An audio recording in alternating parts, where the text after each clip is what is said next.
A very good morning, everyone. Welcome to StudyIQ English. Welcome to the Hindu newspaper class with me for 6th February 2026. How many articles do we have to analyze which are relevant for the UPSC exam? So here is a list of about 7 articles that we shall look into. We will start from the editorial page like every day, and editorial page here is page number 8 for today. Okay, so today the newspaper again is very diverse. I would say different topics, lots of topics included in the newspaper, some very important ones from polity, and then of course we will travel to the Gulf Cooperation Council. We will go to West Asia and have a look at the various countries with which now India is seeking to sign another agreement of free trade, that is a free trade agreement. And before we see these articles, here's the QR code for the Telegram channel. Yesterday I had asked a very interesting question in the Telegram channel about Kyrgyzstan, about the boundary, about a particular border that I'm not going to talk about right now, but a very interesting border of dispute between two countries of Central Asia. Many of the students are answering. I gave the answer as well. And soon I shall be taking up a detailed discussion on all the conflicted borders in the world. In 2025, we will also look at all strategic choke points, and we will also have a small segment on exact nature of conflict between South and East China Sea, because these are high weightage topic for the prelims exam. So we shall be looking into that. I will keep updating on the Telegram channel. So with these 7 articles to go, let's start with the first one. It says the fading of India's environmental jurisprudence. So naturally we are looking at GS paper 3 because we are looking at environment conservation, biodiversity and ecology. But then before I do that, here's a very good morning to all my dear, lovely, inquisitive, curious, participatory students. With lots of love and blessings to each one of you, I welcome Shlok, Kojumba after a long time, Sitaram, aspirant, Kavish, Ramu, Saurav, Priyamvada, Shlok, Ashish, Shakti, and Satya, Deepak, Kaizen, Udit, and Kritik, as well as Sitaram and Pankaj and Sumedh. Shakti, Ramu, very good morning, everyone. Very, very good morning. Absolutely. And I shall take up each one of these separately, but I will update you on the Telegram channel when and on which day. Good morning, Vikash. Long time no see for Vikash and Kojumba. Most welcome, my dear. Good morning, Abhilash. Let us start with the first article, Bachche. This is GS Paper 3, Environment Ecology. What does the article say? The article is saying that environmental protection in India has gradually becoming weak and weak due to policy changes, due to the negligence of the government, and due to weak judicial decisions. We, as a country that is now the 4th largest economy of the world, which has overtaken Germany to become the 4th largest economy, and soon we might also become the 3rd largest economy, we are standing at a crossroads today. A topic that's also crucial for GS paper 4. Yes, this is the classic dilemma between should we focus on infrastructure and development, for example, the Great Nicobar Island, or should we look into the environmental impact of these projects? Environmental Impact Assessment, EIA. Example, the Great Nicobar project and what repercussions has it had on the local Nicobari Championese community. All these are PVTGs. The kind of damage it is taking place on 13,000 hectare of forest, including mangrove. Yes, Forest Right Act, Aravali example. All these are examples to show that India needs to now take a decision whether we are pro development or we want to take a pause and also look at the environmental fallout of these. After all, the solution to all environmental problems is sustainability. Nobody says do not do infrastructural development. Nobody says that. But the word sustainable is very crucial here. Unless you make it sustainable, what is sustainable? As per United Nations, something that you can use for generations to come. Use your resources wisely, judiciously, so that you also leave some for future. Now, that is called sustainability. Example, the 17 Sustainable Development Goals. Very good. Absolutely, Shakti, Shlok, Ramu, Vikash. Yes, the Galathia Bay, the Campbell Bay area. Correct. So all these mean the problem in India right now is sustainability. Why do we say that Indian government is not being able to focus on protecting environment? Reasons are clearly given in the article, starting from the first one. In India, EIA, Environment Impact Assessment, has been diluted now. From December 2025 onwards, policy has changed for non-coal mining projects. Now, land acquisition. Any coal mining company can do land acquisition even before they get environmental impact assessment. Even before they get that, they can start their mining business. Today, the front page news article was very heartbreaking. In Meghalaya, there has been a severe tragedy in one of the mines. This is a classic example of rat hole mining, and how the rat hole mining has resulted in the death of so many people who were the employees of the blue collar informal segment. And that is what we call as social dumping. Do you see the gap now? We often keep talking about the 5 labor codes that have now come to replace elaborate existing labor codes in India. If you remember, one of the new labor codes is about occupational safety as well. And the front page news today said how many innocent workers got killed in a mine in Meghalaya. Classic example of laws being on paper and yet not being implemented. And what do we call that, bache? We call that culture gap. When laws are on paper and laws do not reflect reality, the 4 labor codes, but are we actually fulfilling those labor codes? Sorry, we are not. Sorry, we are not. Every day people die in the informal sector, and you talk about occupational safety? Not really. Yes. So now look at how so easy it has become for all these projects like coal mining, factories, industries to take land, to acquire land even before they can do an environmental impact assessment. It has become so common in 2025, and unfortunately, environment impact assessment can also be conducted even before you have given the final details of your location. On what location will your project be established? What is this an example of? This is an example of environmental regulation that is faulty, that is weak. Now, another good example comes from the Vanashakti versus Union of India Judgment 2025. What happened in this case, Bache? What really happened? This article says, if you remember the Vanashakti versus Union of India case 25, this case had earlier banned retrospective environmental clearance.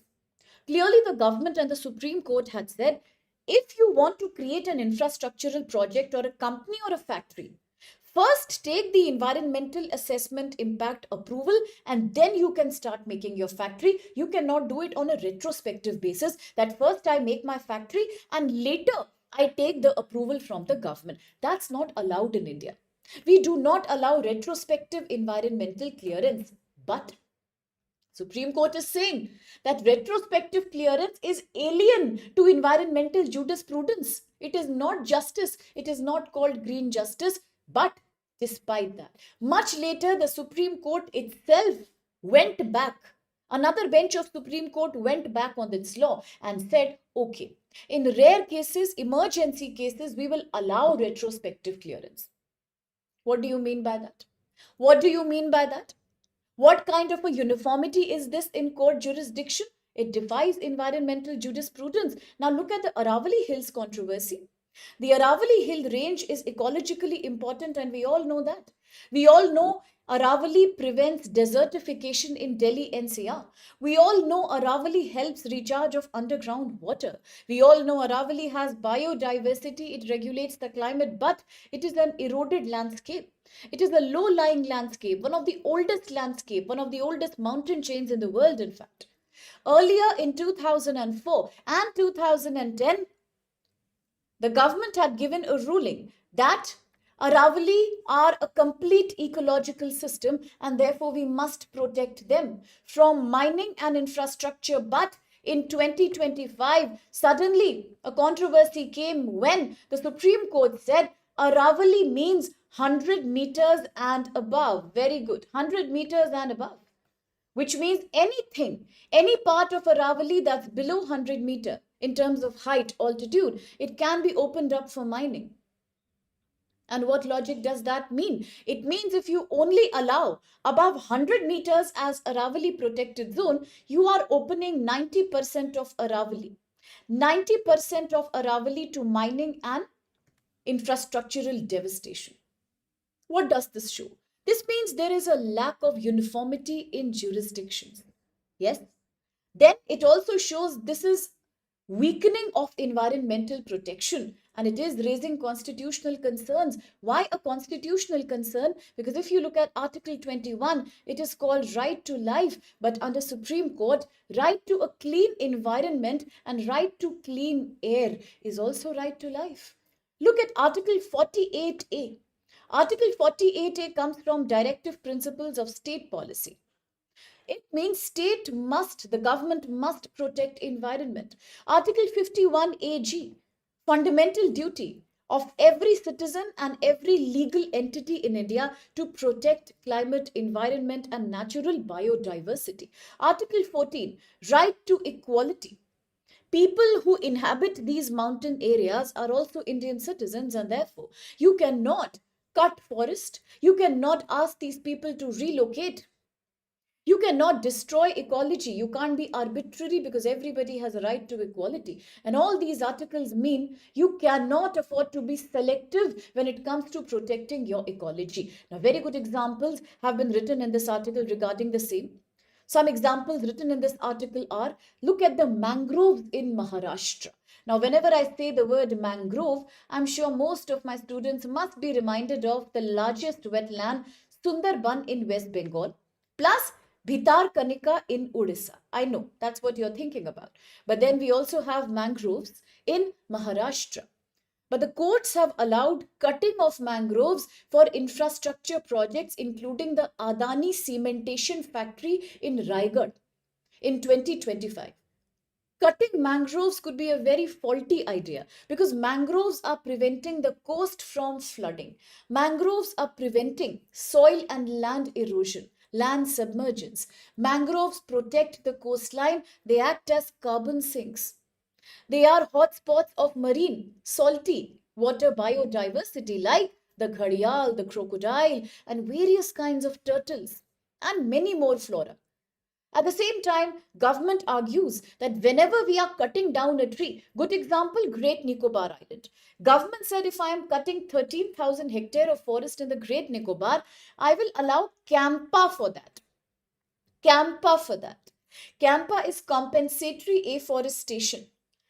How is CAMPA even valid? Tropical semi-green to tropical evergreen forest and mangroves of Great Nicobar, do you think will actually be able to survive in the arid and hot climate of Haryana or Punjab or any other state in India? And how do you then justify Campa? By peeling away forests from one area where it is endemic to then going and posting it somewhere else where anyway the climate and the soil is a mismatch to that. So then what? What kind of a silly argument is that? Compensatory afforestation means just a pat in your back, just a fake kind of, satisfaction that, yeah, I am doing some campa, I'm doing some compensatory forestation, and that's not going to help. It's very illogical. Absolutely, Shakti. I'm so happy you're visiting Bhitar Kanika. Do share photos with us and do tell us your observations about the place. Observing is the best form of learning. Wonderful. Now look at Char Dham Highway Project, Uttarakhand. Uttarakhand. Road widening has been allowed in Himalayan ecology that's fragile. A 2025 study said in Uttarakhand you have about 811 landslide zones. We are still not getting over with the Kedarnath tragedy. We are still not getting over with the massive land subsidence that happened in Joshimath near Uttarkashi. The land cracked up and all the places were crumbling down. A severe severe destruction that followed puncturing of an aquifer, which happened as a part of infrastructural development. Now, in the same Himalayan region, Uttarakhand, you are now creating expressway, highway, flyovers, four-lane expressway, Char Dham expressway. Aren't you exposing these hills to more landslide and more earthquake? Anyway, these are all a part of the weak Himalayan zone. Himalayas are evolving mountains. They are young fold mountains. They are still a developing territory. They are not completed yet. They may experience more crumbling and more fracturing in future. Especially the Shivalik Himalayan, the lesser Himalayan belt, is very fragile. Creating infrastructure there is no logic. So no matter how much you justify saying that it is about strategic and defense and tourism, you know you're playing a big game with Himalayan ecology, and that's not going to be a safe option. It's always about development versus environment balance. Is this sustainable? Sorry, it's not sustainable at all. Now, what about the judicial policies in India? This article is clearly arguing that by allowing post facto clearance, Supreme Court has gone back on its own earlier jurisdiction that post facto clearance is against environmental jurisprudence, allowing mitigation promises, allowing fines and compensations, but still allowing post facto is like you are being lenient about environmental violation. Now look at other some important rulings by the Supreme Court. Which are the other important rulings? Now I'm sure everybody remembers about this famous case called Common Cause versus Union of India case. I'm hoping everyone does remember. Common Cause versus Union of India case 2017. Don't get confused because last time 2017 we spoke about Puttaswamy case. Now that is about right to privacy. And right now I'm talking about 2017 Common Cause versus Union of India. What court case was that? Let me quickly remind you. Under this case, Supreme Court said environmental violation cannot be legalized later. Not allowed. The Supreme Court case, this particular one, Common Causes, is about Odisha. It's about an illegal mining project in Odisha, especially mining that are being done without prior environmental clearance or forest clearance. What did the Supreme Court say? The Honorable Court said environmental violations will not be legalized later, so therefore no post facto approval, and mining done without required permission, required clearance is illegal, even if the approval is taken later. Not allowed, sorry.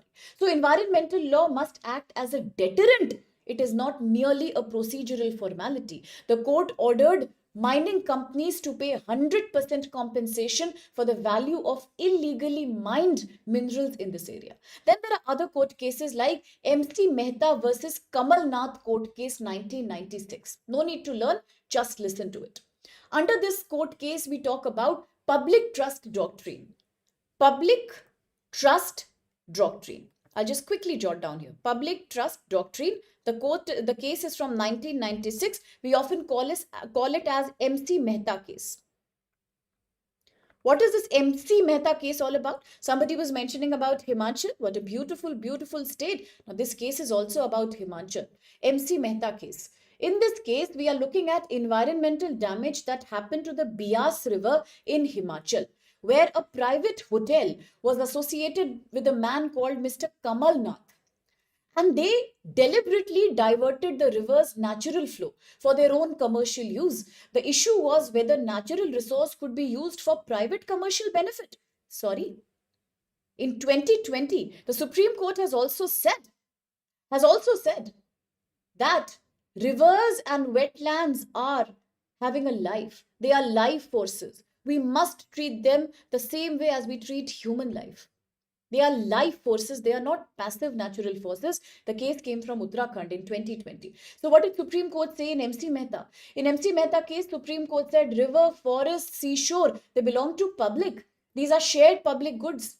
The government can only be a trustee. But nobody is the owner, not even the government. And these resources cannot be transferred for private profit because it is going to harm the environment. And the government has raised concern, therefore, repeatedly that large corporations and infrastructure projects, they easily are able to purchase environmental clearance. How easy it is to go and bribe the government authorities, especially the local authorities, and obtain either a post facto or a prior clearance, which hasn't even been done.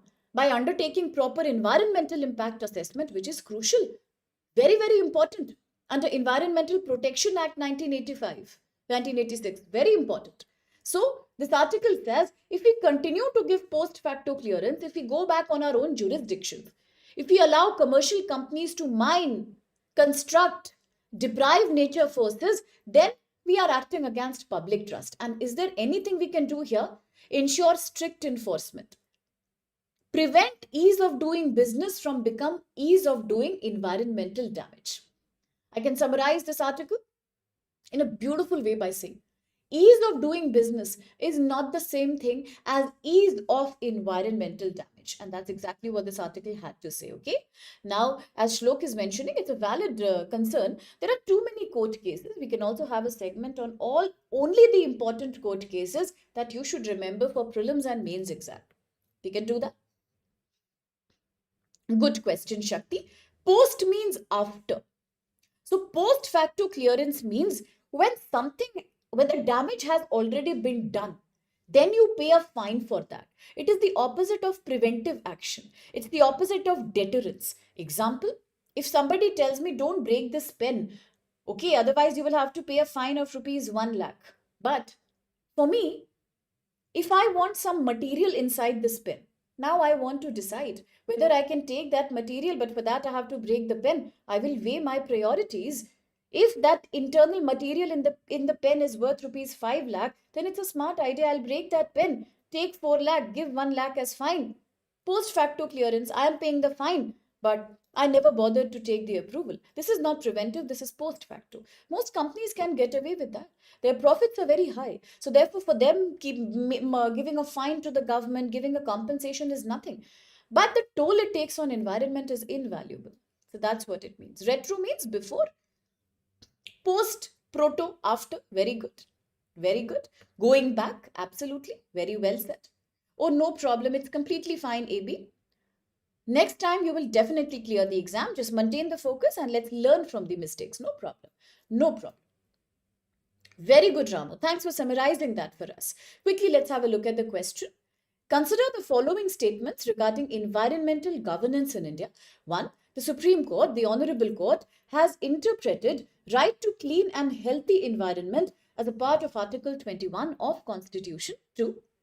Mangrove ecosystem can be fully restored in short term through compensatory afforestation programs. And 3. The precautionary principle in environmental law suggests that lack of scientific certainty should not delay measures to prevent environmental damage. So which of these statements are valid? Absolutely. Beautifully discussed. Yes, which of these are the answer? Vikash, Shlok, Terukula, Apex and Sumed are already answering the question. So is Kavish and Shakti. Yes, Reshma answers as well. So does Saurav. So yes, which is the right answer then? No Lokpal today, no fractured verdict today. Today there is a very uniform verdict. So I do go by the majority as well. Is the first statement correct? Absolutely. Second correct? Totally. What about the third one? What do you mean by precautionary principle? Is precautionary principle about lack of scientific certainty? That there is no way you can prevent environmental damage? There's no legal proof that says that? No, not at all.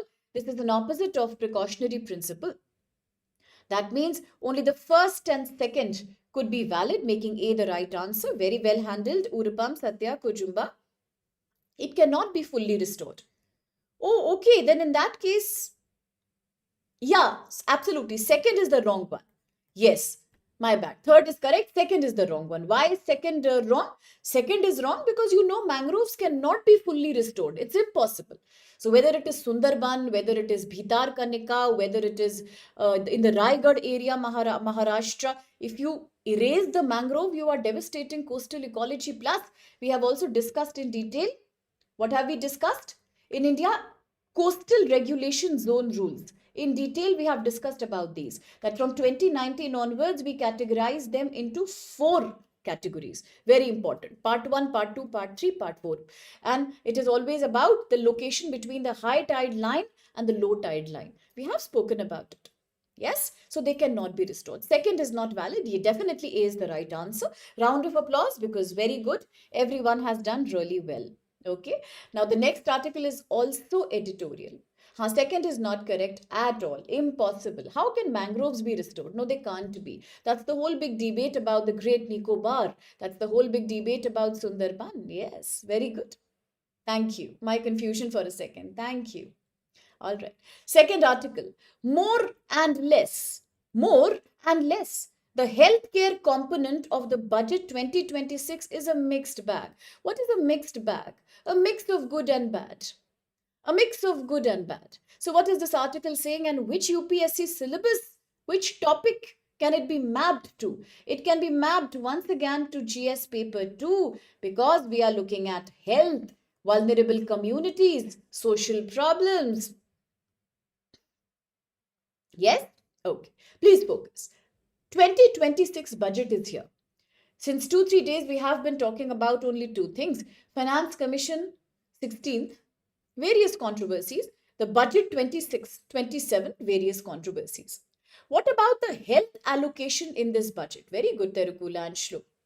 What about that? In this budget of 2026, Bache, the problem is that too much investment once again has not gone into the healthcare sector. Indeed, we have done some new initiatives, the biggest initiative being the biopharma. Some initiatives have been done, but if you look at the overall allocation, it is still very low. Unfortunately, the health budget is about 1.05 lakh crore rupees. And what about the increase from last year? It is an increase of 10% from last year. But still, it is only 1.9% of total government expenditure. And if you look at the percentage of GDP, I'm extremely appalled to say it is only 0.26% of the GDP. Now, this is very less. This is abysmally low. Even if you compare with other South Asian economies, this is extremely low. Back during the COVID pandemic, the government had promised that now we learn from our mistakes that we do not see ourselves prepared to handle health emergency and pandemics, and therefore now onwards we will shoot up the GDP on healthcare segment with a special focus on primary healthcare in rural areas. But that promise doesn't seem to have materialized. It is indeed shocking. It is indeed harrowing to know that the budget has given only 0.2%, 26% of GDP into healthcare. This is a lie of the promise that we had made back in 2017 under National Health Policy that we will target health to be 2.5% of GDP, and we are doing it 0.26%. A very good point to be written in essays, a very good point to be written in questions in the mains exam. A very valid point to remember for the prelims in case the question asks that in India, we are already allocating about 3% to GDP in health. We are not. We are doing 0.26%. Learn it. Write it somewhere. Put it on your mobile phone. Put a reminder. Stick a stick somewhere. Every day in the morning you get up, you see that. I want you to internalize the data. 0.6%.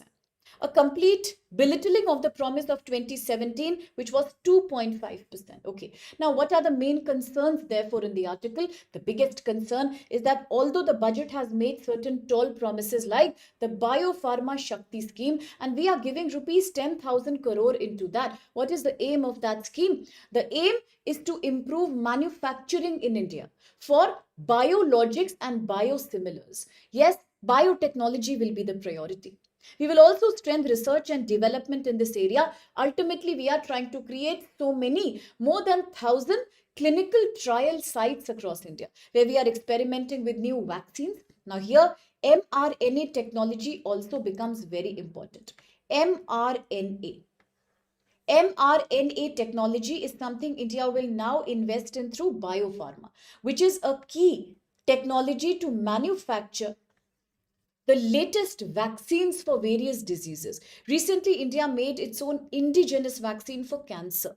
If you remember, we had also launched Birsa 101, named after Bhagwan Birsa Munda, India's first CRISPR scissor gene editing technology. All these are all the results of the research and development in biopharma, and India is planning to expand that. Okay, that's one area. Yes, absolutely. Antimicrobial resistance part 2. Now, here also we need to manufacture new vaccines because existing vaccines are not working for us.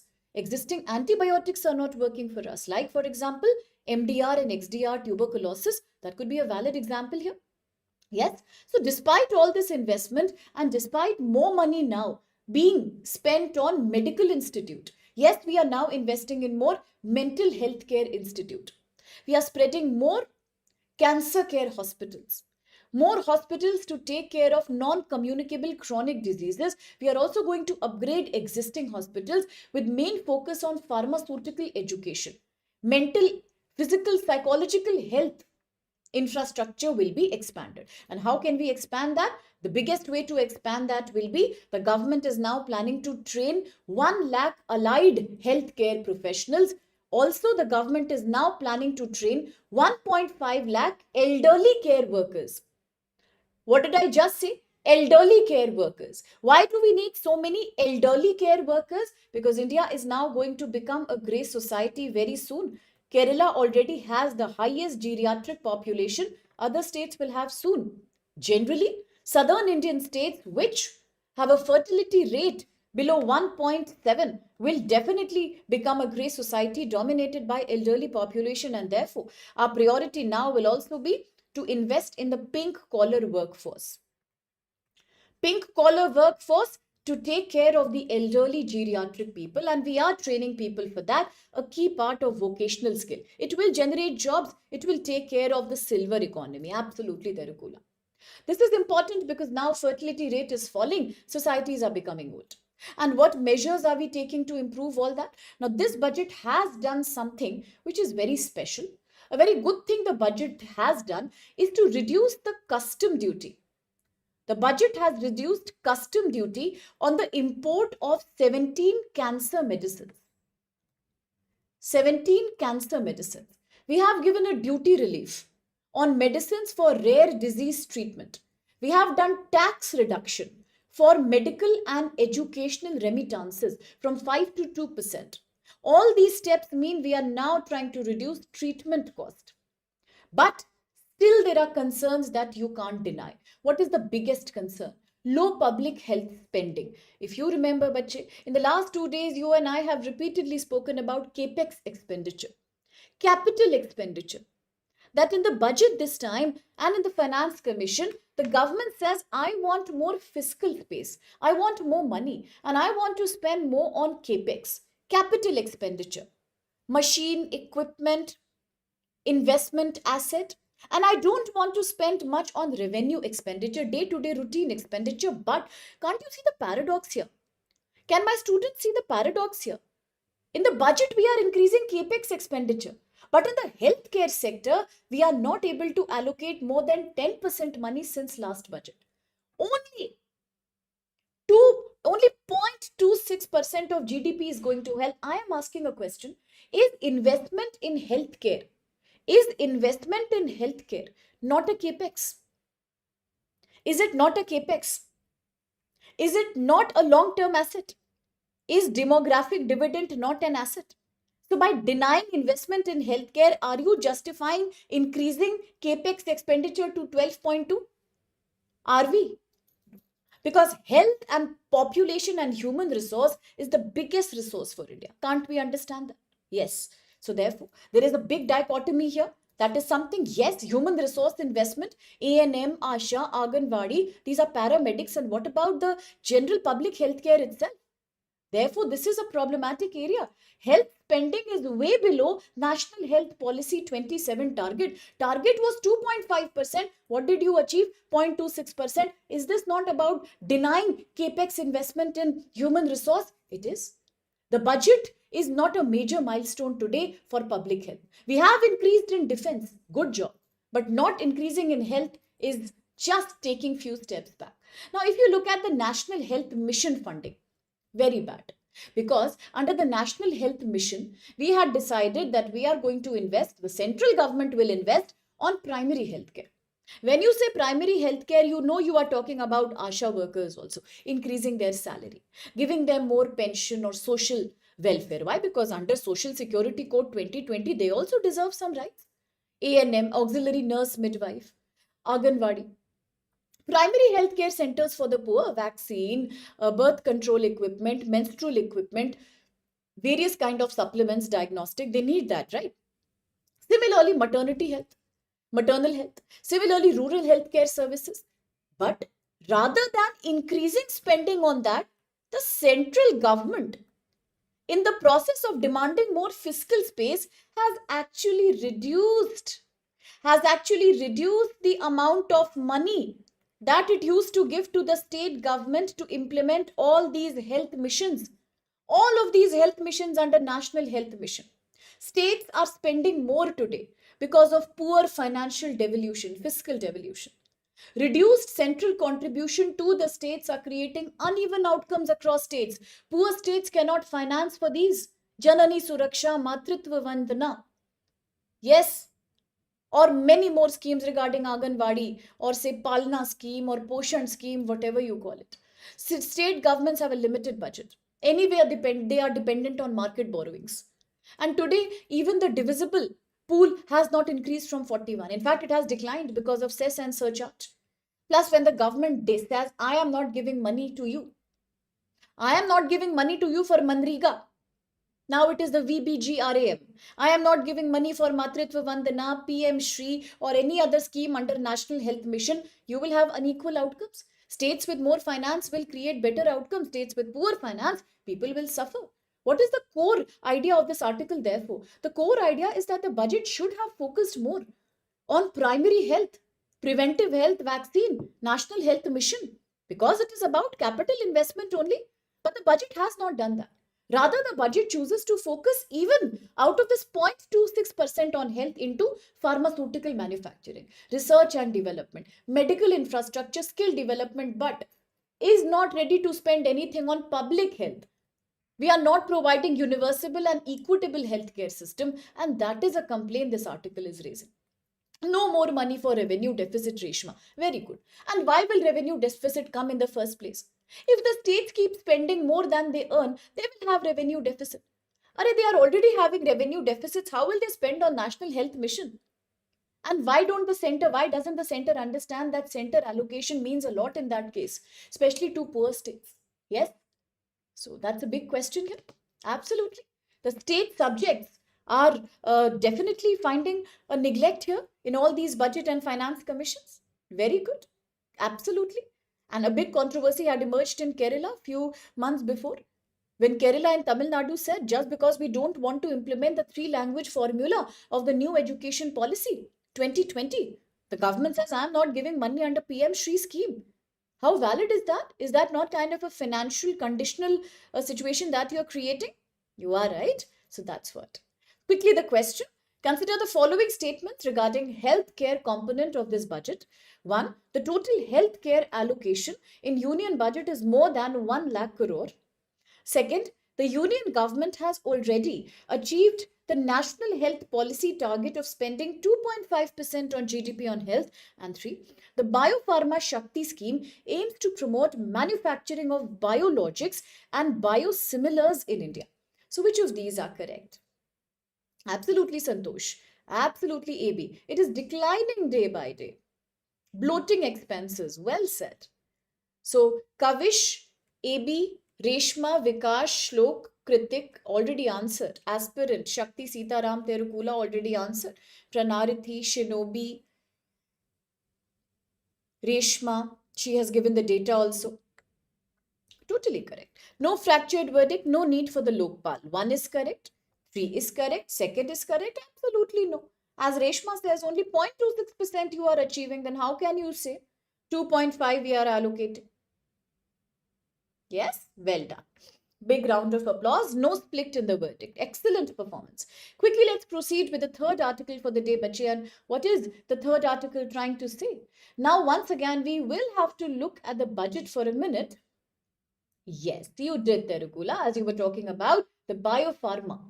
And that was an amazing observation by you. Yes, Kojumba.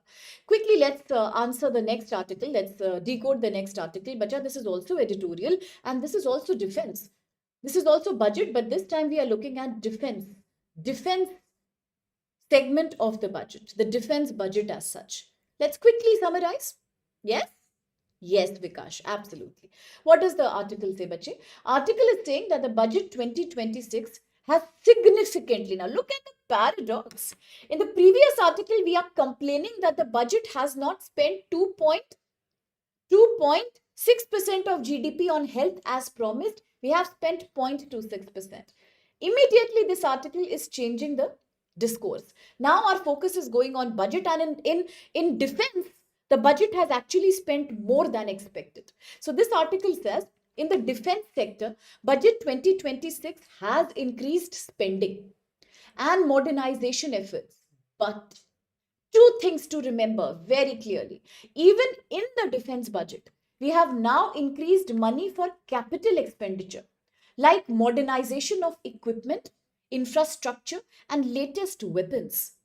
But we have tried to reduce revenue expenditure in terms of pensions and salary of defense staff. A good example, Agniveer scheme. Yes.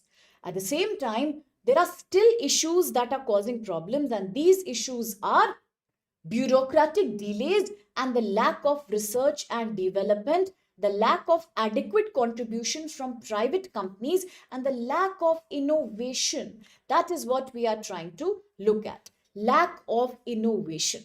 That is what we are trying to look at. Very good, Terukula. So quickly, let us try to look at this budget and how it works on the defense. So this article is saying that budget has given 15% increase. 15% increase to defense this year. So the defense budget has got 15% extra allocation. And defense expenditure is now about, many students have already confirmed, defense expenditure is now about 2% of GDP. That's a lot of money. And earlier it used to be 1.9%.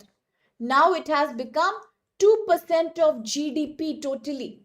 If you look at the entire GDP of India, more than 2%.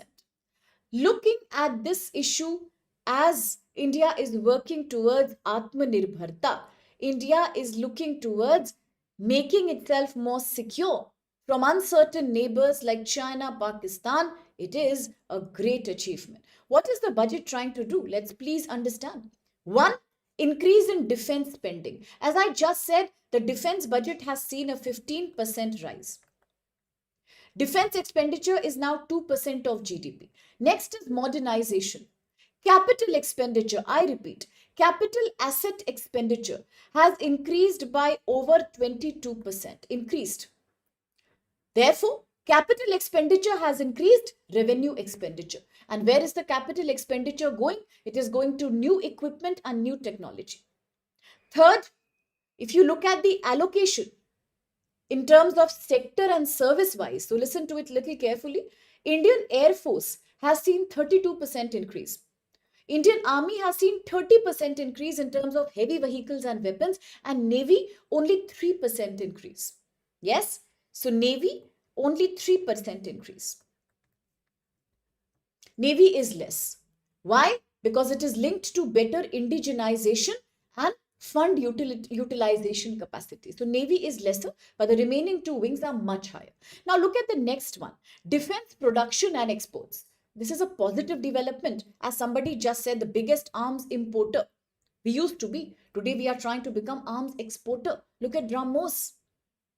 Yes. So now looking about defense exports, what has happened?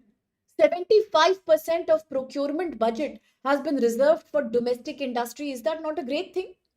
Did you understand what I just said? What is procurement? Purchasing.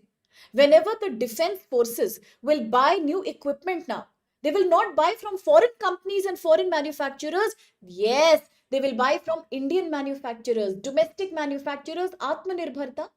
Defense production has grown by 174%. Can you imagine? Defense production has grown by 174% if you compare it from 2015 to 2025. 174%. Wonderful. Defense exports have increased from 1,000 crore to 23,000 crore. Let me write the data here. Production, I have written. Now look at exports. Defense exports have increased from 1,000 crore to, this is in 2014, to now in 2025, if you look at the latest data, 23,000 crore. Now that is a major increase. Private companies like Tata, Ashok Leyland are not only producing, they are supplying military equipment. Are there any concerns that we need to be worried about? Yes, absolutely, as Kritik is saying, we need to be worried about a few things. One, currency depreciation. We all know after President Trump announced the tariff of 50%, India experienced capital outflow. Capital moved out of India. Why? Why did money move out of India? Because the government was dealing with the tariff of 50%, export sector was declining, and most of the investors, they lost faith in Indian market. Negative sentiment. And they withdrew the money. They converted rupees to dollars and withdrew the money from Indian market. And what happened? Yes, it happened because stock markets fell down and the value of currency also fell down. Rupee kept on depreciating. Yesterday also it was 90 rupee per dollar something. But at least for the last 5 days it is stable. It is stable. Earlier it was landsliding down. Now it is stable. Why suddenly stable? Because he says now tariff is reducing from 50% to 18%. So now it is stabilized. But currency was depreciating. If currency is depreciating, what happens? Import of defense becomes very expensive. And even if you want to make indigenous equipment, the technology import becomes expensive. This reduces the impact of double-digit increase in manufacturing and export. Then pension burden is also there. If you look at the defense pension, they have increased by 6.56%. And what is pension, bache? What is pension? Pension is revenue expenditure. Pension is revenue, day-to-day expenditure. It has increased by 6.56%. And pensions are taking a major share of defense spending, but that is not capital, no? It is revenue. Earlier, before 1990, before 1987 and 1988, defense pensions were not a part of defense budget, but now they are. So we need to allocate money for that too, and that's a revenue expenditure. Very good, Shlok. And that is therefore not a productive expenditure. Now look at the entire bureaucratic element here. Some student was saying red tapeism. Of course, we are talking about that. How is bureaucratic and procurement delay a problem? Because in India, what happens typically, whenever somebody wants to manufacture, for example, our military forces need a particular kind of gun. Now, which company will manufacture that gun? Who will decide? There are so many companies in India. So decision happens on the basis of bidding and procurement process, right? Bidding will happen. Government will do the bidding. The lowest bidder will get the contract. Naturally, basic common sense, lowest bidder will get the contract. Now, sometimes in the process of finding the lowest bidder in the procurement rule, you are discouraging innovation. Because the lowest bidder may not have the latest, the most sophisticated, and the most extraordinary innovative technology. That may not be there. So by preferring always the lowest bidder to save money, to reduce expenditure, to increase your, you can say, fiscal space, you may keep on giving orders to people who may manufacture, but who may not have the right kind of innovation. Because innovation needs more money, but you always want the lowest bidder. So that is also one problem. Innovation doesn't happen. Second thing is defense acquisition process in India is very slow. It's very, very slow. As somebody just said, HAL may not be able to deliver on time. That's the problem. DRDO and HAL will manufacture most of the things now for our defense sector. But will they be able to deliver on time? That is the problem. They may not be able to deliver on time, and that is why the process is slow, causing bureaucratic delay. Can we give an example here? We must give an example. Let me give you an example of Project 75 submarine program. And we are looking at 1997. Listen carefully. Project Submarine 75. So Project 75 submarine program. The delivery was expected by mid-2030s. And Project 75 is an Indian Navy program. Navy program to build conventional diesel electric submarines in India by the use of foreign technology. It was approved in 1997, but till date, the delivery is not guaranteed. Can we have some examples of Project 75 submarine? Many examples are there. Many examples are there. What examples can we look at? Certain examples are INS Kalvari. Very good. I'll write two here. INS Kalavari. INS Khanderi. You have INS Vela. You have INS Karanj. You have INS Wagir. So many examples are there here under Project 75 submarine program. But many of these are still not ready. So can you imagine how long does it take to fulfill these orders from 1997? Now look at some other examples. Look at the Rafale deal with France. Rafale deal took decades, multiple years to materialize. What happened then? The deal could not be finalized as expected, and the government, the Ministry of Defense, returned rupees 1,250, returned rupees 12,500 crore of unspent money back to the Consolidated Fund of India. Can you imagine that? Can you imagine that, bache? The process was so slow that even the money that the Defense Ministry had in its hand could not be utilized. Money is there, material is not ready. It's a different kind of shortage. You have money, demand is there, supply is suffering. Order is too bigger to get processed. Absolutely. So what happened? 12,000 crore rupees was returned back by the defense. And what kind of a fund is this? A fund that is not utilized but returned. It is known as lapsable fund. It is a fund that gets lapsed. So what can you call it? You can call it lapsable fund. This fund lapsed about 12,500 crore rupees. It was sent back to the Consolidated Fund of India by the Ministry of Defense. Yes, that's the sad part. Is there a solution? Yes. We must create a non-lapsable defense modernization fund. Non-lapsable fund. Where by the end of financial year, if the money is not utilized, it will not be returned to the Consolidated Fund of India. It should remain available to the Defense Ministry to keep on buying and procuring future defense projects. That is important. And then comes research and development. Now, DRDO, Defense Research Development Organization, funding has increased, but research and innovation are not so good. India's R&D spending. Now, this is a very crucial data. I'm writing it here. Even in defense, India's R&D expenditure, you know how much it is? It is only 0.66% of GDP. So will you remember both these datas, bache? Will you remember? Will you remember? Health is only 0.26% of GDP. And innovation and research and development in defense is only 0.66% of GDP. If you compare it with Japan, Japan is a country where they were not even prepared to have a military after Second World War. But today, Japan has 3.7% GDP that goes for research and development into defense innovation.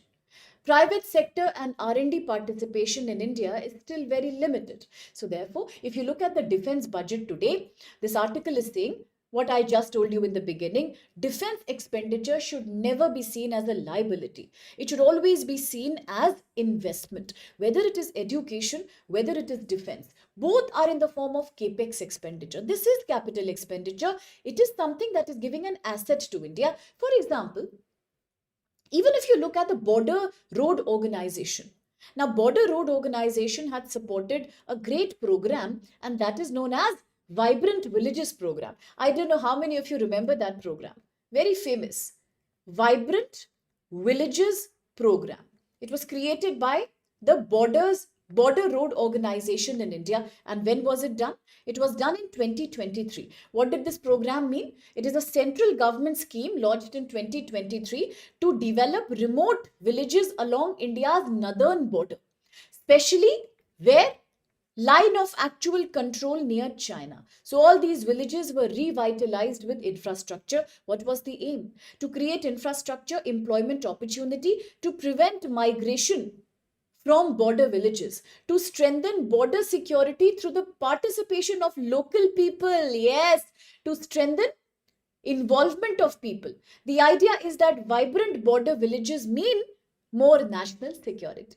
Yes, indigenous shipbuilding also is a crucial part of defense sector. It has a multiplier effect on the economy. So defense manufacturing will be a key step in achieving Viksit Bharat by 2047. And what is the main point of this article? Main point is that the defense budget is today showing that strong modernization and indigenization are being done, which is very good.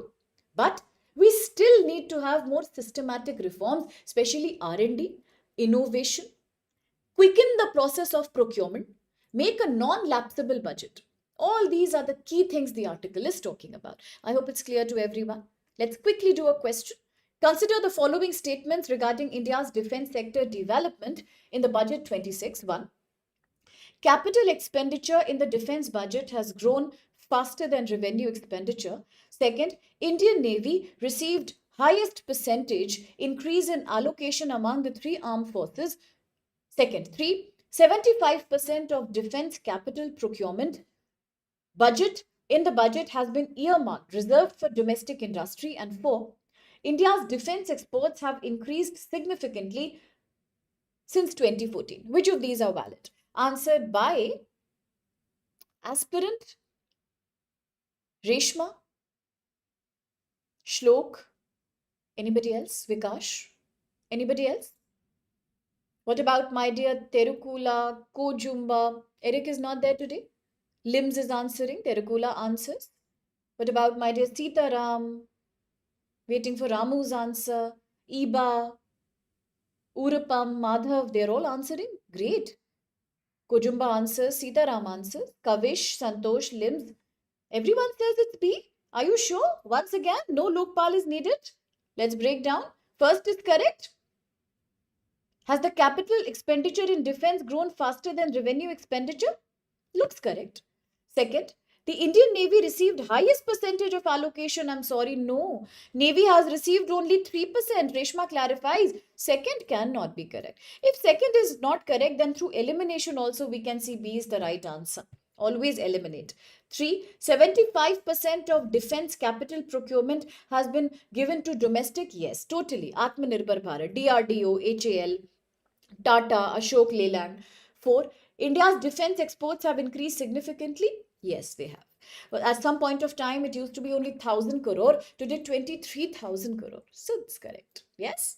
Unanimous verdict. No Lokpal needed. No split verdict. No situation like Justice Nagaratna and Justice Vishwanathan. So well done. Let's proceed with the next article. Looks very technical, but you will be amazed. You will be amazed because I promise you, if you give me all your attention now, which you always do, I'm not complaining, but if you do this time also, in 5 minutes, I can make this article as easy to understand as never before. What is this article? Slightly complicated. Rethinking battery strategy in India, the case for sodium ion battery. So typically this article is a debate between lithium ion battery versus sodium ion battery. Yes? Give me 5 minutes and I'll make this article super easy. Yes, GS paper 3 science and technology. GS paper 3 science and technology. That is so sweet of AB. All right. Lokpal has been saved today. All right. Beautiful, beautiful. Great creative intellectualism. Great. Okay. Let's quickly focus, Bache. What is this article saying? Yes. Article says that batteries are becoming central to modern life. Batteries are becoming central to modern life because we need clean energy. We don't need clean energy. We need clean energy. We need photovoltaic batteries, solar energy. We need sintered magnets, heavy magnets, wind turbines. We need hydropower. We need nuclear energy. After all, we absolutely need green and clean energy, renewable energy. But lithium ion batteries dominate the world. Traditional lithium ion batteries dominate the world. But sodium ion batteries could now become a great alternative to ensure India's better energy security in the future. Before we look into the debate between lithium ion and sodium ion, please understand why are batteries important? Yes, Shlok, Vikash, AB, Ramu, Kritik, why are batteries important, bache? Batteries are important because they are used in mobile phone, laptop, and appliances. Can I talk to you online if there is no battery? No. Electronic vehicles, renewable energy, infrastructure, economic growth. Batteries are important for energy. They are the storehouse of power. Yes. So, energy storage is becoming the key pillar of clean energy transition in India. Yes. So, if that is the case, what are lithium ion batteries and why do they dominate the world? Yes, to run things, to run technology, to store energy. Yes, we need them. But then why do lithium ion dominate? Lithium ion batteries are dominating because they have a very high capacity to store energy, very high capacity. They have a high energy density. They can store more energy. They can last longer. They have a longer duration. They also lose charge slowly. They don't lose their charge, their energy easily. They can store energy for a very long time. And the cost of manufacturing them has also come down now. Earlier, it used to be like $1,100 per, per kilo in terms of the weight. But today it has reduced to about $108. That is per unit of manufacturing. It's much lower today. But there are certain problems with lithium ion battery. Now, what are the problems with lithium ion battery? We need battery. You all said why. I am saying lithium ion dominates. Why does it dominate and why is it a problem? Let it dominate. What is the problem? There is a problem. We can't let it dominate. Why? What are the issues? Because lithium ion batteries, yes, per unit production means per kilowatt per hour. That's a per unit production. So much money was needed. Now less money is needed. But what are the problems with lithium ion battery? Very good. Lithium ion batteries are dependent on rare earth material. They are depending on critical minerals. Yes, like REM, 17 REM on the periodic table, 15 lanthanides, 1 yttrium, 1 scandium, exclusive. Plus, they need many more critical minerals like graphite, nickel, cobalt, lithium. All this is needed. Where will all this come from? It will come from China. It is very expensive to import. India has certain reserves. India can extract, but we do not have the midstream heating, cleaning, smelting, and downstream refining and utilization capacity. It's very low for us, and that's also the reason why so many Western countries are tired of depending on China, and therefore India was invited to Pax Silica led by America. Yes. So we all depend on China, and these are expensive. These are found in very few countries, and only China dominates the supply chain. Plus, because China dominates supply chain, supply is subject to geopolitical supply chain risk. Tomorrow, if a war happens, example I can give you, in 2020, India and China had a clash in Galwan Valley in Ladakh. After that, for 5 years, there was hardly any development in trade. There was hardly any development in people-to-people migration. Today, once again, after the Shanghai Cooperation Organization in 2025 summit, Tianjin Declaration, India-China bilateral trade is touching record high.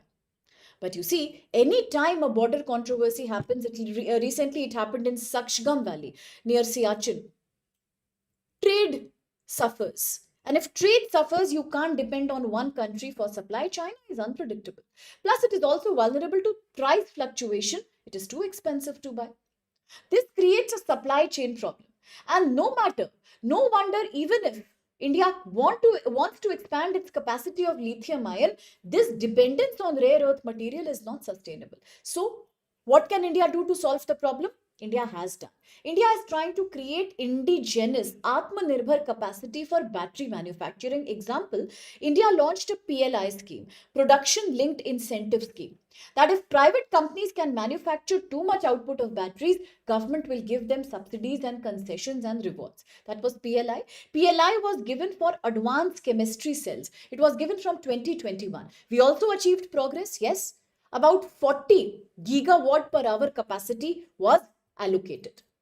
But only 1 gigawatt per hour has become operational so far. Why this poor achievement? Because raw material and processing ecosystem is not there in India. I've already told you, having a reserve is one thing, utilizing it is another. Venezuela is the highest oil reserve, but can Venezuela utilize it? No. Midstream, downstream are not there. Does India not have enough thorium? Don't we have some special reserves of rare earth materials and critical minerals in Raisi districts of Jammu Kashmir? We do. But having a reserve is one thing. Midstream, cleaning, separating, smelting, and downstream, refining, and finally utilizing are very different things. We lack the capacity for that. So challenges are limited lithium reserves. We don't have. Second, continued dependence on import. So what's the solution? You don't have also. You can't make also. Any alternative is there? Yes, it's there. Alternative is sodium ion battery. Sodium ion battery. What is sodium ion battery, bache? Sodium ion battery is a battery that is much safer. It's a battery where you use sodium that is being obtained from soda ash. Sodium is obtained from soda ash. And we are using aluminum here. Aluminum. Aluminum is being used rather than copper. Wow, that's wonderful. Copper. Copper. Why am I saying copper again and again? Because to all my dear students, to my nerds, last month I had spoken about an article on copper crunch in the world. Copper is in demand, and therefore there is a deficiency of copper across the world. The problem is same: semiconductor, AI chip. Copper is less, demand is more. So sodium ion is a great thing to do. Khetri mines, yes, Terukula. Last time Vikash said the same thing. Very good. If copper is not there, then the solution is using aluminum instead of copper. Simple. That is the basis of a sodium ion battery. You use sodium from soda ash. You use aluminium rather than copper. Plus, you are now not dependent on critical minerals anymore. There is a lesser risk of wastage. There is easy storage and easy transportation. Abundance of sodium, abundance of aluminium you will get. Now, what about the manufacturing advantage of these batteries? The best example can I tell you? The best benefit can I tell you?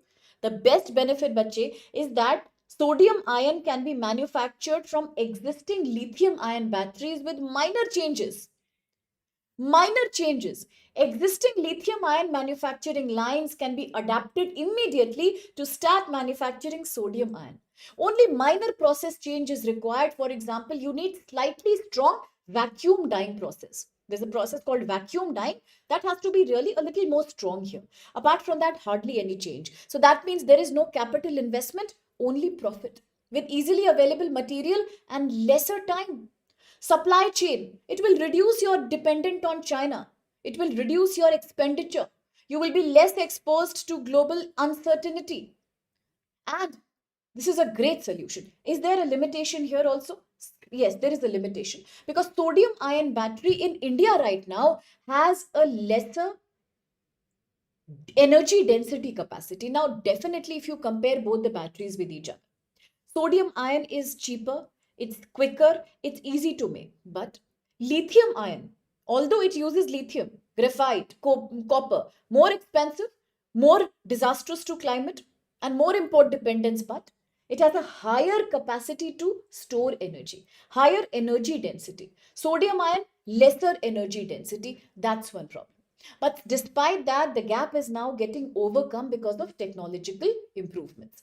They are very suitable in India. Sodium ion for better grid storage, for two-wheeler battery, three-wheeler battery, for application across various manufacturing industries. And if you look at the entire global trend, the capacity is still limited. Only 70 gigawatt per hour sodium ion capacity exists right now globally in 2025 and 26. How much? Only, I'm writing here, only 17 gigawatt per hour capacity of sodium ion exists. Of sodium ion exists in the world right now. Only that much. So India can become a great, country to fill up the gap. And we are expected that the world will achieve a capacity of 400 gigawatt per hour. 400 gigawatt per hour by 2030. So right now, what is the capacity? 70. By 2030, how much will it become? 400 gigawatt per hour by 2030. Can India fill the vacuum? Definitely. So what can India do? Expand production linked incentive scheme to manufacture more sodium ion, support research development pilot projects, maintain and upgrade battery safety standards, invest more in upstream manufacturing ecosystem. At least first try to manufacture, then we can proceed. Now graphite also is a rare earth material. Satya, graphite is a rare earth element. Okay, so again, it is subject to supply chain risk and terrible environmental consequences if you start doing upstream excavation. Okay, and India lacks the capacity of midstream, downstream. Are there limitations? Yes. Although they dominate, they have slightly poor performance as compared to lithium ion. That can be taken care of over a period of time. But right now, what is going on? Lithium ion dominates. Sodium ion is a technology that is yet to catch up, but if it catches up, it will be of a great benefit to a country like India. Yes? A quick question and then the last two quick discussions on two very interesting things. One, we travel to the GCC, the Gulf area, and one more small one. Yes. Question. Consider the following statements. Consider the following statements. Thank you so much, AB, for explaining. Consider the following statements regarding sodium ion battery. A, 1. Sodium ion batteries can use aluminium as current collector for both electrodes. 2. Sodium is more abundantly available globally than lithium. And 3. Sodium ion batteries can be manufactured using lithium ion production infrastructure with minor modification. The only modification you need is a greater vacuum suction that is needed. Apart from that, nothing much. So, Shlok, Kritik, Reshma, Terukula, Wheel, Apex, Kavish, Sitaram. That's well answered. Absolutely valid. D is the right answer. So, big round of applause. No split verdict. No Lokpal needed. Well done as always. Easy question for your capacity, but still well done. I would appreciate. Really well answered. Is that sorted? Can we proceed with the last two quick articles? The next one is coming from GS paper 2, Polity and Governance. Vacuum drying. Very good, Reshma. Polity and Governance. What are we looking at? Polity and Governance, GS paper 2. Yeah? Naveen, Madhav, Limbs, Reshma, Urupam, can we quickly do this article? Is it clear? Because it is valid only, Satya. We can use here. What was the first statement that was confusing, Satya? Yes, it can use aluminium. So sodium and aluminium become the key inputs here for both kind of electrodes. And aluminium is more cheap and abundantly available. You can't compare it with copper. But lithium ion would need copper. Lithium ion would need critical minerals. Therefore, it's more expensive. Yeah, today Lokpal is too busy. That's what Madhav says. Okay, absolutely clear. Great. Let's quickly do this article in 2 minutes. Prime Minister, now this is a very strange thing. Prime Minister of India, Mr. Modi, was absent. He was not there. When? As Lok Sabha was passing the motion of thanks. So let's quickly break down these keywords for the article. What exactly has happened? So every battery will be a multi-electrode battery. Okay, Satya, that's a slightly more complex description, although it's a valid question you're asking. So here we are talking about a dual electrode battery, the standard battery that we use. In that, in both the electrodes, to make them exchange current, to make them operationalize, you need something, right? So in the typical lithium ion, you would need any kind of critical mineral like say graphite, or you would need cobalt, or you would need copper. But in this case, you can depend on aluminium. Okay, so that is why we are saying it is used by both electrodes. It's a multi-electrode battery. Okay, very good, Santosh. Articles 79, 86 and 87. Wow, very well said. 89, Sorry, he said Articles 87, 86, and 79. Let's break it down. Why did Santosh say that? And let's understand the article quickly. What happened? Article is saying that a rare parliamentary situation has happened yesterday, and that happened as the motion of thanks was being passed. It was being passed to the President of India as the President gave the address in the Lok Sabha. But during the motion of thanks, the Prime Minister was not there. He was absent there. Why did this happen? It happened because since yesterday, the opposition was protesting continuously. If you see the pictures online, you must have seen how the opposition parties were actually in a very dharna like mode outside the parliament, and absolutely people were worried and they said this looks very unconstitutional. And maybe it is not even safe right now in such a pandemonium, in such a confusion, for the Prime Minister to really enter the premises and take his seat. It became so filthy. And what happened then? The opposition kept on protesting in the House of the Parliament. Because of that, the Speaker clearly said that it is not safe. There is a security concern. People are so angry in the Parliament that some of the ministers of Parliament may actually try to approach the Prime Minister's seat. And therefore, Prime Minister should not come. And to avoid this kind of mess, Prime Minister did not attend the House of the Parliament during the vote. Last time we saw, it is rare. Yes, Kritik, it is very rare, because last time we saw this situation was in 2004. Last time when the same situation happened was in 2004, and that happened in the case of Prime Minister Mr. Manmohan Singh, when he was the Prime Minister and he could not enter the Parliament because of a similar situation and a protest. And this time the same thing happened. So let's quickly break it down. What are we talking about? What is this motion of thanks? What are we looking at? So it is a key concept, parliamentary concept. Motion of thanks normally is usually followed by a reply from the Prime Minister of India. Okay, so he's the one who replies to the motion of thanks, and it happens as there is a conclusion on presidential's address, but now it has been passed without Prime Minister's reply. We can't say it is unconstitutional, because it can happen sometimes, and it can be procedurally allowed in the cases of such emergencies, but then it also raises a question on the decorum of the Parliament, and that's a more scary thing, really.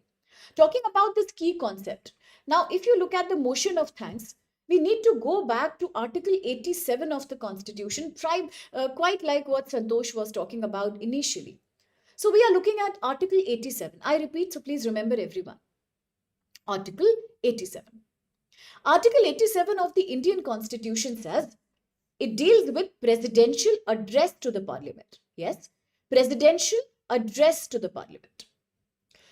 As the session of the Parliament starts for the first time after any general election. Yes, at the start of the first session of the Parliament after any general election, you will have this kind of a presidential address, or you can also have the presidential address as the first session of each year. Now, I am sure my students who have been taking this class will remember last week, I suppose, 2 weeks before, we had a controversy coming from states of Karnataka, Tamil Nadu and Kerala. Do you remember? Yes, Vikash, Ramu, AB, Shlok, Reshma, Kritik, do we remember? 2 weeks back we had a controversy. What was that controversy? Very good, Vikash. Governor, 176, we had a controversy. As the governors of all these states, they refused, yes, to read the script given to them by the Council of Ministers at the state. And they said, we are not going to read this. We don't believe in this, so we are not going to read this. Some of them modified, some of them skipped, and some of them went away. They said, we are not interested, sorry. A big controversy happened. That's when we discussed that it's not correct, it's not good. Because, yes, gubernatorial, very good. Because it is not a custom associated with the position of the governor. Governor is a constitutional post, Article 176. They are not supposed to act with discretion. But now it's happening repeatedly. That's where we spoke about how it is the custom for the president and the governor to come and to address houses of parliament at the center and in respective states, either after the first general election or at the beginning of the each of fresh year every time. Yes. Now, what happens after the address is done?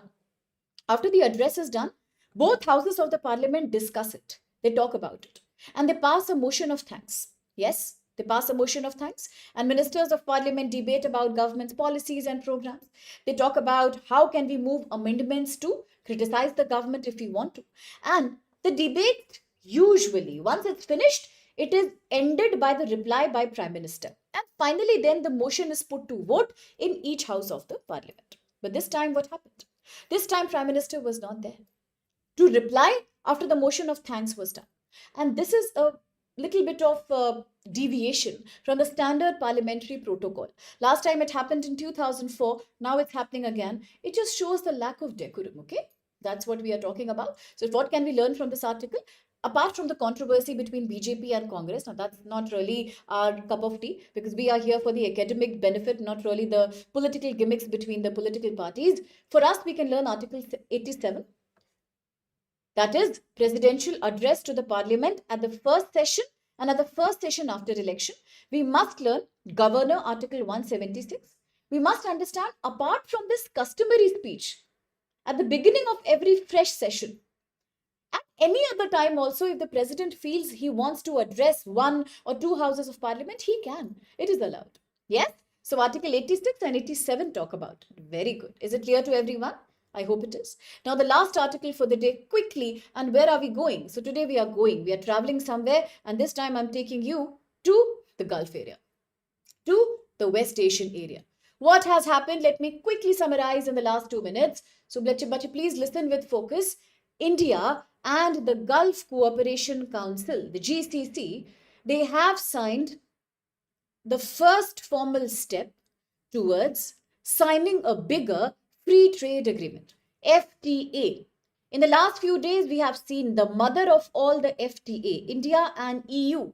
Then we saw a revival of India-America FTA as the tariff is coming from 50 to 18%. Among all these FTAs, now India is going to sign a fresh FTA with the Gulf Cooperation Council, the GCC.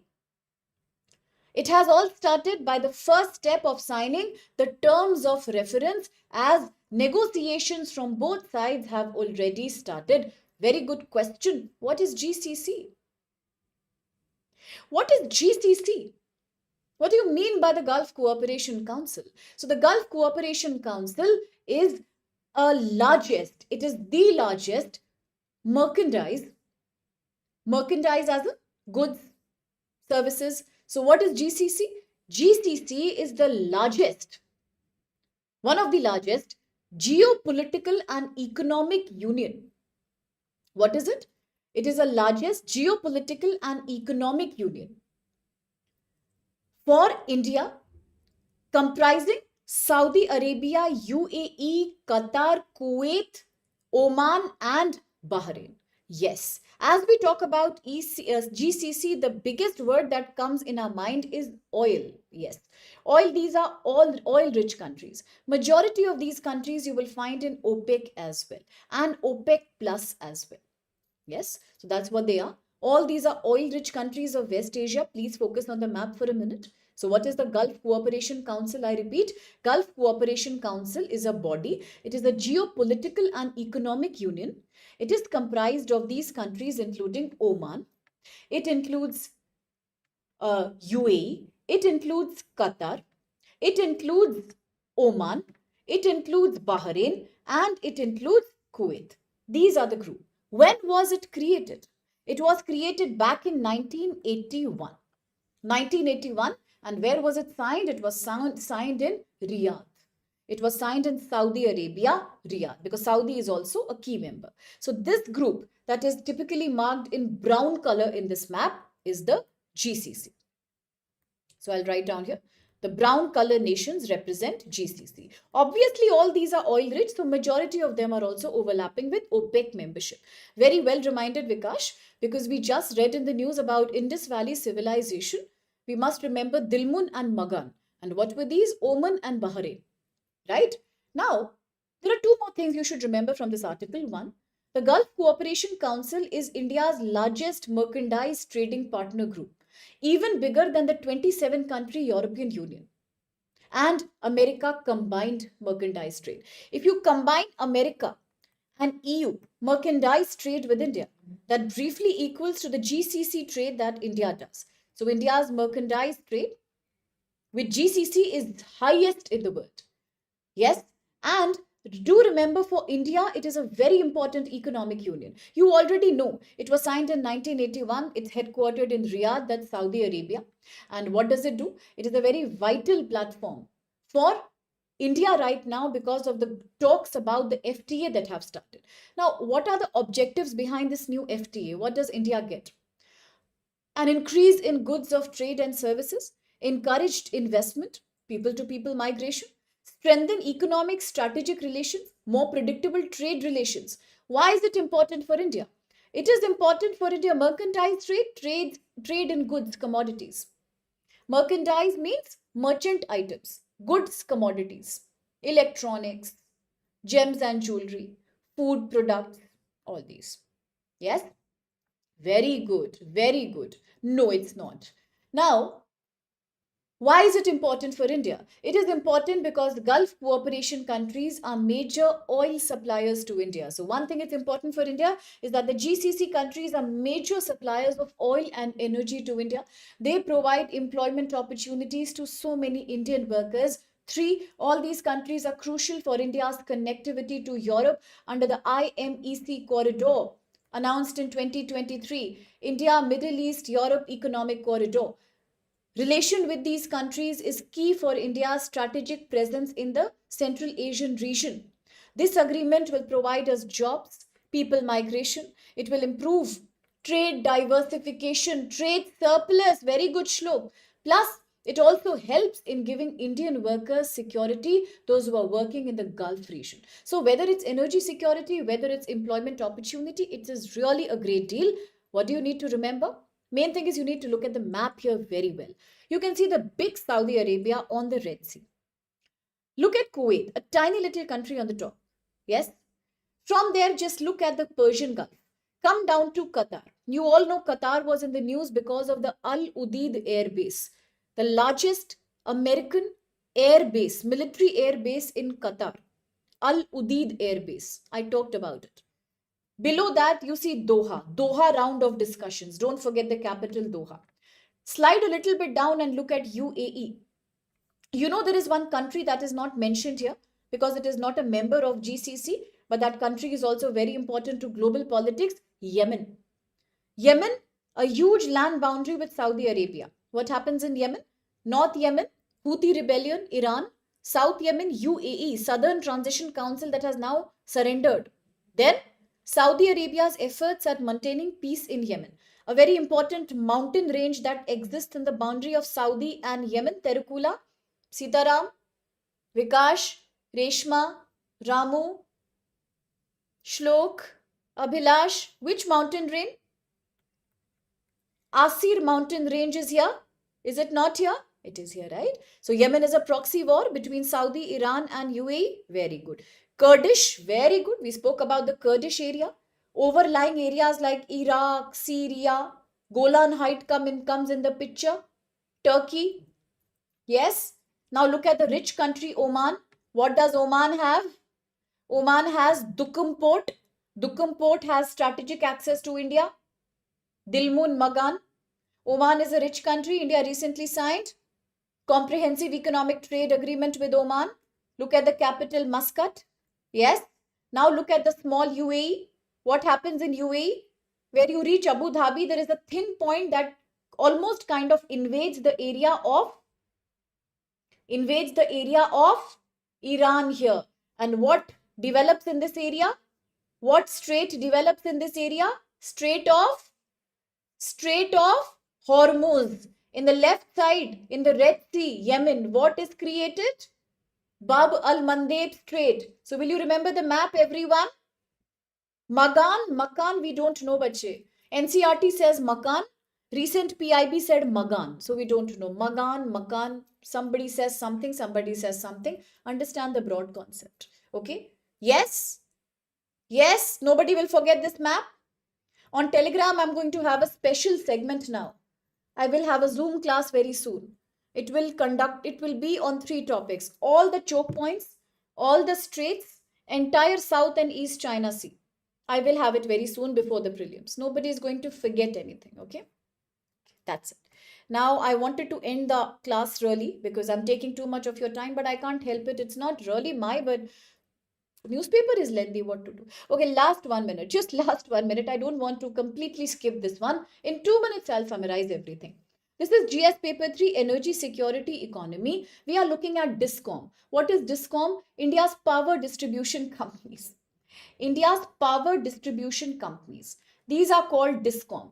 Article is in 2 minutes, I will summarize. Article says in India, power distribution companies have always been in loss. They have never seen any profit and they are not showing any sign of improvement either. Their long term sustainability is dangerous. Why are they in trouble? The biggest reason is that for years in India, DISCOMs have been experiencing something that you call as AT and C loss. AT and C loss. What is AT and C? What is AT and C? Aggregate technical and commercial loss. Why does it happen? Whenever power is supplied from DISCOM to the consumers, some of the power gets stolen in between. In India, there are people you must have seen, it's very common. They will put a wire in between the bigger wire and they will steal the electricity. That is called electricity leakage. It's very common. People don't pay for it, they steal that. Second thing is transformers keep getting spoiled, whether it's because of rain or usual corrosion. Third thing is it could be sometimes because of poor quality of equipment, old infrastructure, broken transmission lines, power gets lost. So your DISCOMs are already experiencing aggregate technical loss. Technical loss, power is getting lost. Why commercial loss? Commercial loss because people don't pay electricity bill. They steal electricity. So both kind of losses are happening. One more problem. DISCOM is also facing revenue deficit. What kind of revenue deficit? DISCOM is having a much higher cost of supply, average cost of supply. They take too much cost in supplying electricity. But what revenue they get in return is not enough. So the revenue gap is too high for DISCOMs. Plus state subsidies. Revenue, all the DISCOMs are dependent on state subsidy. The government gives them subsidy and support. If the subsidies don't come on time, the losses keep on increasing. So you see, these are the 3 problems article says. DISCOMs are not efficient. Technical loss because of poor transmitter, poor cable lines and stealing. And now commercial loss. People are not giving electricity bills. They don't pay up for the bill that they actually get electricity, the amount of electricity. So this massive gap will always be there. And if you look at the total loss, then the loss made by these DISCOMs is about 6.4 lakh crore. And how much debt do they have? They still have a loan of about 7.2 lakh crore. That's the problem. Is there a sign of improvement? A very mild sign of improvement. Recently in 24-25, DISCOM said we have achieved a profit of 2,700 crore, but the gap between aggregate revenue and aggregate spending is still very high. So is it possible to do something here? Yes. The government is now trying to create a new scheme, and this new scheme is broadly being referred to as, I'll quickly write it down here, RDSS scheme. It means Revamped Distribution Sector Scheme. It is a scheme that was created in 2022. It is an introduction by the Ministry of Power to solve the problem of huge loss and unpaid dues of DISCOM. Now the government will try to pay all the dues, all the subsidies to DISCOM on time so that they can offset their losses, because they never actually get money on time. So that is the whole thing article says. Article is also saying privatization could be a very good solution provided the government keeps some control. So PPP, private public partnership, could be the best model here. Now before these RDSS rules, DISCOMs anyway never got payment on time, neither from the power producers nor from the consumers. Now with these rules, the government is giving timely subsidy and some settlement of dues are happening. But still the problem is, although the government is also allowing a provision to all these DISCOMs that when you have to pay your loan, pay it easily. There is no hurry. Take your time. Take your time. We are giving you 48 months installment period, easy EMI. You can return the loan slowly and steadily, but still the problem continues because article says we don't need these short-term measures. We need a major electricity reform in India. You can't expect the discoms to keep depending on subsidies from the government at a time when the government itself is demanding fiscal space. Plus, discoms are also having to pay a lot of employee salary. Pensions are also involved. So reforms are needed. And what kind of reforms can we look at? Best reform could be electrification. Move towards renewable energy. Promote solar pumps in agriculture. PM Kusum scheme. Expand feeder segregation. That means separate farm and non-farm electricity supply. Then avoid free electricity policies. Don't give electricity as freebies to people. It is expensive to the government. Improve data efficiency and bill collection on time. If broad reforms are done, discoms could be manageable. But with this kind of performance and so much dependence on the government, it's difficult to have efficient discoms. That's it. That's it. Hardly people pay electricity bill, but people steal electricity. Yes, they siphon it away. The wire and the hook method, it's very common near my house also. I saw 2 days before. I went out in the evening, there was a huge short circuit happening. And I'm very scared of these things, because when you read too much international politics, when you reach too much global politics, all you can think of is Trump and Putin. There's nothing else that comes in your mind. I even dream about them sometimes, honestly. Now, what happens when you see a small short circuit happening, you feel nuclear explosion is going to happen. I was so scared. Later, it was realized it's a case of who can steal. It's very common in India. Every second wire is stolen away. So how will discoms get profit anyway? So, okay, on that note, now I'll take your leave. Thank you so much for being this lovely, participative and great audience as you always are. So focus on the prelims. I am arranging some great segments that will be upcoming this month, February, on Telegram, and I'll keep you posted on everything, about everything through the Telegram. So keep following the channel, and yes, all the best. Fill up the form. One thing is fill up the form now. Sit and fill the form. Make sure you don't make any mistake. For any support, they are also having videos on the main channel to fill up the form. Take your time, focus there, and be very relaxed. Just study and just try to revise as much as you can. I'll see you tomorrow. And still, if you think you need professional guidance, SIP could be the solution. At only 5,4999 plus more discount with codes live, you can actually apply for the course. And the course batch is starting on 10th February. Spread the word among people. Yes, thank you so much. Also for 27-28, we have batches beginning on 7th February. God bless you, each one of you. I'll see you tomorrow. Bye-bye. It will take time to fill. Reserve yourself for 2-3 hours. Take every step very seriously. Okay? All right. See you tomorrow.